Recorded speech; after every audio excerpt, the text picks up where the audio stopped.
On today's show, we talk about bad political theater. We talk about all the nonsense we've been seeing at this Kavanaugh hearing. We've got now Corey Spartacus. That's right, Corey Spartacus.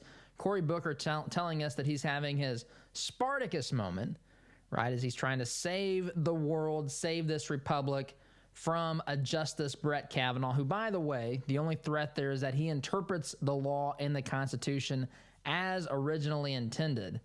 The audacity of Kavanaugh.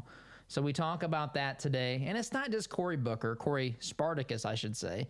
It's also Elizabeth Warren out there telling us that it's time to enact the 25th Amendment and remove President Trump from the White House because he is basically incapable of carrying out the responsibilities of a president, of a sitting president. So we talk about that as well. We talk about Kamala Harris out there asking questions of Brett Kavanaugh that literally make no sense. I don't know if you've followed her line of questioning yesterday with Brett Kavanaugh, asking him if he had ever spoken with someone from a particular law firm about the Mueller investigation.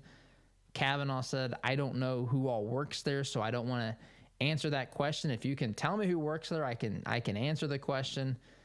Kamala Harris, of course, says that, well, that's not a full denial. So we have this, but we have nonsense. We have political theater, and it's not even good political theater.